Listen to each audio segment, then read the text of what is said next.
नमस्कार प्रशिक्षणार्थी मित्र हो.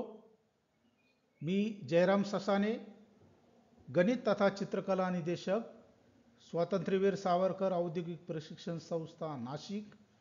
आपणा सर्वांचे द्वितीय वर्षामध्ये मेकॅनिकल ट्रेड ग्रुपमध्ये शिकत असणाऱ्या सर्व प्रशिक्षणार्थ्यांचे हार्दिक स्वागत करतो. कार्यशाळा गणित व शास्त्र या विषयातील द्वितीय वर्षातील मेकॅनिकल ट्रेड ग्रुपमधील जो इरेग्युलर सरफेसेस अनियमित पृष्ठभागाच्या आकाराचे क्षेत्रफळ काढणे, नियमित पृष्ठभागाच्या काटछेदाचे क्षेत्रफळ आणि अनियमित पृष्ठभागाचे क्षेत्रफळ काढणे, नियमित पृष्ठभाग काटछेदाचे क्षेत्रफळ जसे की वर्तुळ, वर्तुळ पाकळी, वर्तुळ खंड, व्यवसाय आधारित कार्यशाळेतील तयार केल्या जाणाऱ्या अनियमित पृष्ठभागांचे क्षेत्रफळ आणि संबंधित कार्यशाळेतील त्यांचा जो उपयोग आहे या पाठाविषयी चर्चात्मक आणि उदाहरणाद्वारे आपण माहिती घेणार आहोत. कार्यशाळेमध्ये अनेक प्रकारचे आपले जे वेगवेगळ्या प्रकारच्या मशीन ग्रुप ट्रेडमध्ये अनेक त्यांचे जे वार्षिक जॉब असतात, वेगवेगळ्या प्रकारचे प्रात्यक्षिक असतात. त्या प्रात्यक्षिकामध्ये बऱ्याच वेळा त्यांना वेगवेगळ्या प्रकारचे जे सेक्शन्स असतात, जे अनियमित आकार असतात, वर्तुळ, त्रिकोण, चौकोन यांचं क्षेत्रफळ त्यांना सहजासहजी काढता येतं. परंतु जे अनियमित आकार असतील त्याचं क्षेत्रफळ काढणं हे थोडंसं अवघड असतं.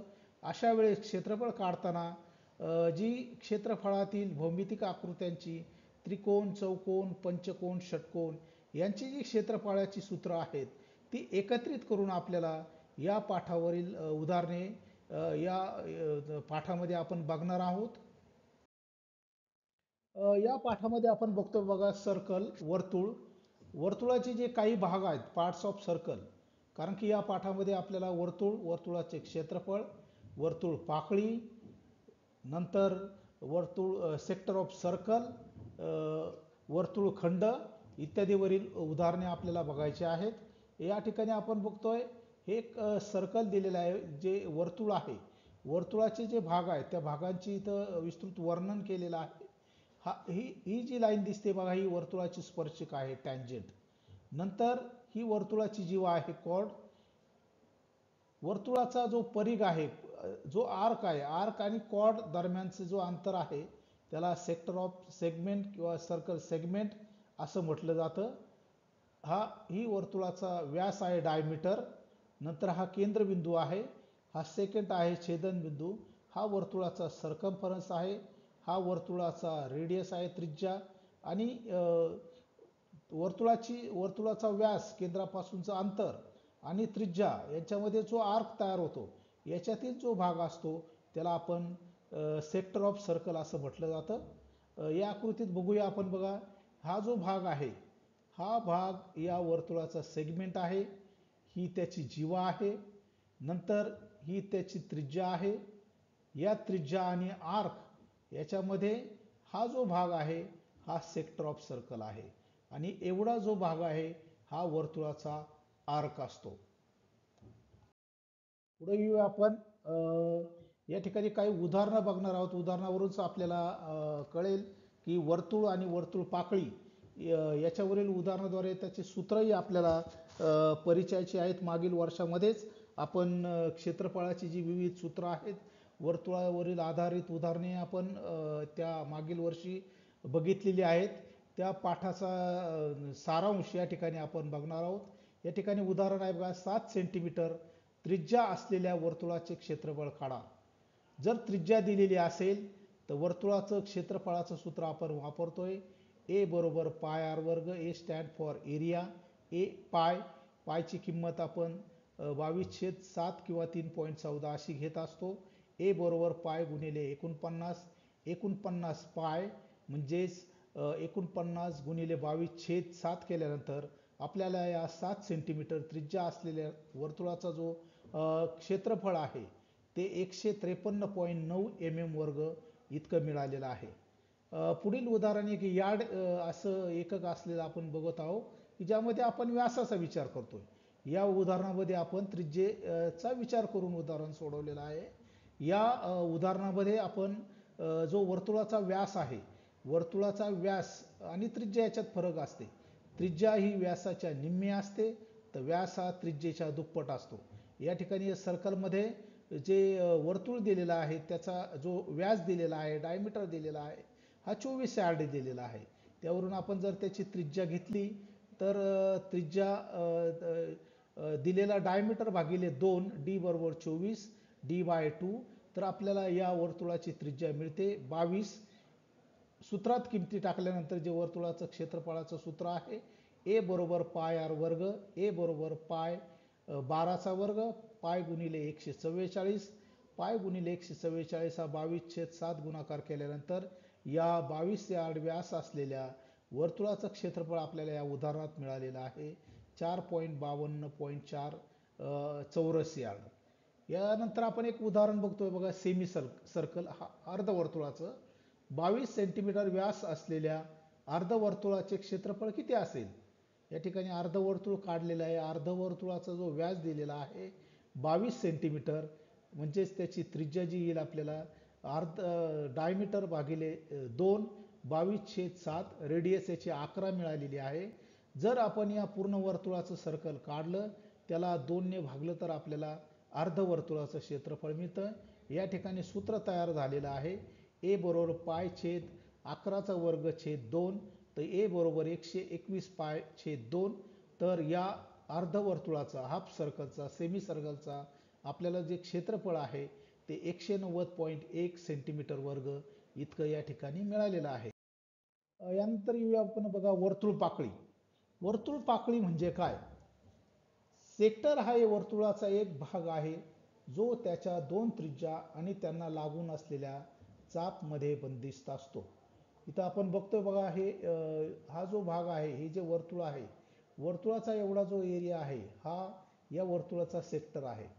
सेक्टर ऑफ सर्कलसाठी जर कोन रेडियनमध्ये दिलेला असेल तर आपल्याला कोन अंशामध्ये आणि रेडियनमध्ये दिला असेल तर 2 सूत्र वापरता येतात.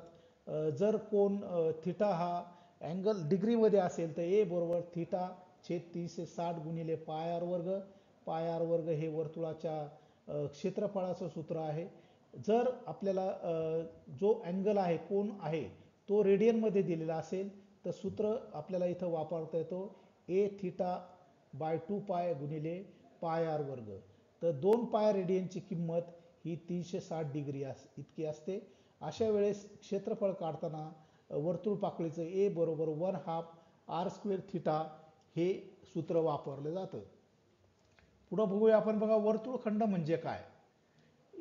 हा जो भाग दिसतोय आपल्याला हा आहे वर्तुळखंड, segment of circle. Segment of circle म्हणजे वर्तुळाचा जो आर्क आहे आणि ही जी जीवा आहे यांच्यामधील जे अंतर आहे हे आपण याला सेगमेंट ऑफ सर्कल असं म्हणतो. थोडक्यात एक खंड हा एक वर्तुळाचा भाग असतो जो मूलतः जीवा आणि चाप यांच्यामधील एरिया असतो. वर्तुळ हा एका बिंदूद्वारे शोधलेला मार्ग आहे जो समतल बिंदूपासून समान अंतरावर असतो. या बिंदूला वर्तुळाचे केंद्र म्हणतात आणि स्थिर अंतराला वर्तुळाची त्रिज्या म्हणतात. सेगमेंट म्हणजेच वर्तुळाचा अंतर्गत भाग. सेगमेंटने बंद केलेले क्षेत्र आणि सेगमेंटने जोडलेल्या कोनाला सेक्टर म्हणतात.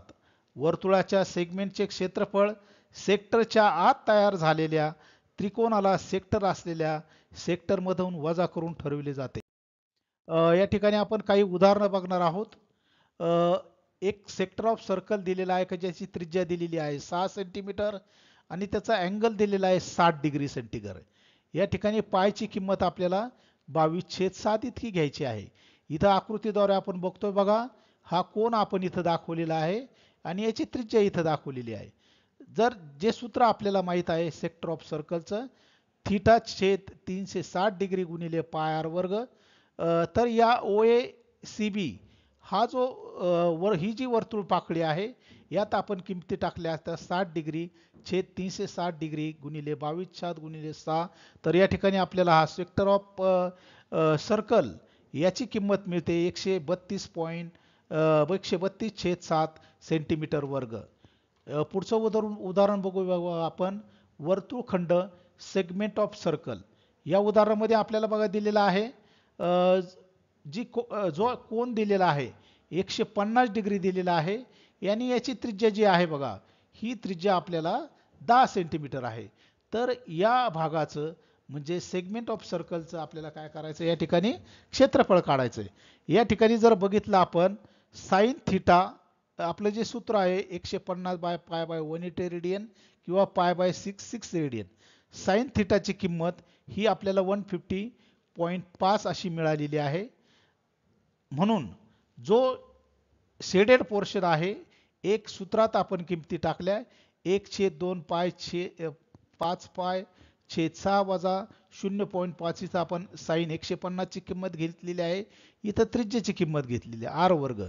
तर पूर्ण आपण कॅल्क्युलेशन केल्यानंतर जवळपास 106 सेंटीमीटर वर्ग हे आपल्याला या सेगमेंट ऑफ सर्कलचं जे क्षेत्रफळ आहे ते मिळतं. इथे आपण काही अनियमित आकाराच्या ज्या आकार जे आहेत त्याचे उदाहरणं बघणार आहोत की ज्याच्याद्वारे आपल्याला कल्पना येईल की अनियमित आकाराच्या बाजूंचे क्षेत्रफळ कसे काढले जाते. इथं उदाहरण आहे बघा एका 70 सेंटीमीटर बाय 30 सेंटीमीटर आकाराच्या पत्र्याच्या शीटच्या मध्ये 10 सेंटीमीटर व्यासाचे छिद्र केलेले आहे. तर उर्वरित भागाचे क्षेत्रफळ काढा. इथं बघा आपण लांबी घेतलेली आहे 10 सेंटीमीटर, त्याची रुंदी घेतलेली आहे 20 सेंटीमीटर. बरोबर याच्या सेंटरला 10 डायमीटर असलेलं जे हे आहे छिद्र आहे. तर आपल्याला क्षेत्रफळ काढताना उर्वरित भागाचे क्षेत्रफळ बरोबर आयताचे क्षेत्रफळ वजा वर्तुळाचे क्षेत्रफळ हे सूत्र आपण तयार केलेलं आहे. आयताच्या क्षेत्रफळाचं सूत्र आहे लांबी गुणिले रुंदी, वर्तुळाच्या क्षेत्रफळाचं सूत्र आहे पाय r वर्ग. तर या ठिकाणी 70 गुणिले 30 वजा 3.14 गुणिले 5 चा वर्ग म्हणजे 5 गुणिले 5 2100 वजा 78.57. तर उर्वरित भागाचे क्षेत्रफळ आपल्याला हा जो भाग आहे म्हणजे याच्यातून वजा जाता हे मिळालेलं आहे 2021.43 सेंटीमीटरचा वर्ग. पुढचं उदाहरण आहे बघा खालील आकृतीचे क्षेत्रफळ काढा. आपण जर या आकृतीचं ऑब्झर्वेशन केलं तर पार्ट ए आणि पार्ट बी असे दोन्ही एकत्र आकृती आहेत. पार्ट ए मध्ये आपल्याला दिसतंय बघा एक चौरस दिसतोय आणि पार्ट बी मध्ये आपल्याला एक त्रिकोण दिसतोय. तर चौरसाचं क्षेत्रफळ आणि त्रिकोणाचं क्षेत्रफळ यांची बेरीज जर केली तर आपल्याला या आकृती जी आहे त्या आकृतीचं क्षेत्रफळ मिळेल. चौरसाचं क्षेत्रफळ आहे बाजूचा वर्ग, त्रिकोणाचं क्षेत्रफळाचं सूत्र आहे 1 पाया गुणिले उंची, जी बाजू दिलेली आहे आपल्याला 20 चा वर्ग 400 1/2 20 गुणिले 20 गुणिले 14. तर या ठिकाणी आपल्याला त्याची किंमत मिळालेली आहे 140. तर 540 सेंटीमीटर वर्ग हे ही जी आकृती आहे त्या आकृतीचं क्षेत्रफळ आपल्याला मिळालेलं आहे. नंतर या ठिकाणी पुढचं उदाहरण बघूया बघा. एक अनियमित आकार दिलेला आहे. एक वरच्या बाजूला एक समलंब चौकोन दिलेला आहे आणि खाली एक आयताचा आकार दिलेला आहे. या आकृतीचं क्षेत्रफळ आपल्याला काढायचं असेल तर पार्ट ए चे क्षेत्रफळ आणि पार्ट बी चे क्षेत्रफळ आपल्याला काढावे लागेल. पार्ट ए जो आहे बघा समलंब चौकोन आहे, पार्ट बी जो आहे तो आयत आहे. 1/2 समांतर बाजूची बेरीज गुणिले उंची हे समलंब चौकोनाचं क्षेत्रफळाचं सूत्र आहे. तर आयताचं क्षेत्रफळाचं सूत्र आहे लांबी गुणिले रुंदी. उदाहरणामध्ये किमती टाकल्यानंतर आपल्याला आकृतीचं जे क्षेत्रफळ आहे ते 600 सेंटीमीटर वर्ग असं मिळालेलं आहे. पुढील उदाहरण याच पद्धतीचं आहे बघा. वरच्या बाजूला फक्त इथं अर्धवर्तुळ दिलेलं आहे आणि खाली आयत आहे. म्हणजे अर्धवर्तुळाचे क्षेत्रफळ अधिक आयताचे क्षेत्रफळ. या ठिकाणी अर्धवर्तुळाचं क्षेत्रफळ पाय r वर्ग छेद 2, आयताचं क्षेत्रफळ लांबी गुणिले रुंदी. तर या ठिकाणी किमती टाकला असता आपल्याला अर्धवर्तुळाचं क्षेत्रफळ मिळालेलं आहे 157.14. तर आयताचं क्षेत्रफळ मिळालेलं आहे आपल्याला 200. तर दोघांची बेरीज केली असता आपल्याला ही जी आकृती आहे त्या आकृतीचं क्षेत्रफळ मिळालेलं आहे 357.14 सेंटीमीटर वर्ग. पुढे बघा एक असं उदाहरण बघू. एक अनियमित आकार आहे बघा. या अनियमित आकारामध्ये एक काटकोन आणि एक समलंब चौकोन तयार होतो. काटकोनाचा जो पाया दिलेला आहे 10 mm आणि उंची दिलेली आहे 25 mm आणि समलंब चौकोनामध्ये समांतर बाजू मोठी बाजू दिलेली आहे 40, छोटी बाजू दिलेली आहे 25 आणि त्याची उंची दिलेली आहे 30. पाया व उंची दिली असता त्रिकोणाचे क्षेत्रफळ अधिक समलंब चौकोनाचे क्षेत्रफळ 1/2 पाया गुणिले उंची 1/2 समांतर बाजूची बेरीज गुणिले उंची. सूत्रात किमती टाकल्यानंतर आपल्याला जो समलंब चौकोन आहे त्या समलंब चौकोनाचं क्षेत्रफळ या ठिकाणी मिळालेलं आहे 125. नंतर समलंब चौकोनाचं क्षेत्रफळ आपल्याला मिळालेले आहे 975. तर पाया उंची दिला असता त्रिकोणाचं क्षेत्रफळ मिळालेले आहे 125. या दोघांची बेरीज केली असता आपल्याला 1100 mm वर्ग हे या अनियमित आकाराच्या आकृतीचे क्षेत्रफळ मिळालेलं आहे. हे उदाहरण आहे बघा. एक दोन आकार दिलेले आहेत. ही बाजू दिलेली आहे 5 मीटर 2 मीटर. नंतर इथला भाग दिलेला आहे 2 मीटर 2 मीटर आणि ए आणि बी. थोडक्यात हा जर भाग बघितला तर हा एक आयत आहे. हा जर भाग बसला तर एक चौरस आहे. एरिया ऑफ शेप एचं क्षेत्रफळ लांबी गुणिले रुंदी. इथं त्याची लांबी दिलेली आहे 5 मीटर, रुंदी दिलेली आहे 2 मीटर. 5 मीटर गुणिले 2 मीटर 10 मीटर वर्ग हे या आयताचं क्षेत्रफळ मिळालेलं आहे. एरिया ऑफ शेप बी म्हणजे चौरस. चौरसाचं क्षेत्रफळ बाजूचा वर्ग 2 गुणिले 2. या ठिकाणी आपल्याला क्षेत्रफळ मिळालेलं आहे 4 मीटर वर्ग. तर या एरिया ऑफ इरेग्युलर शेप जो आहे याचा एरिया आपल्याला मिळालेला आहे 14 मीटर वर्ग. प्रशिक्षणार्थी मित्रो, या पाठामध्ये आपण अनियमित आकाराचे ज्या आकार आहेत त्या आकाराचं क्षेत्रफळ कशा पद्धतीने काढलं जातं हे आपण या पाठात बघितलेलं आहे. धन्यवाद.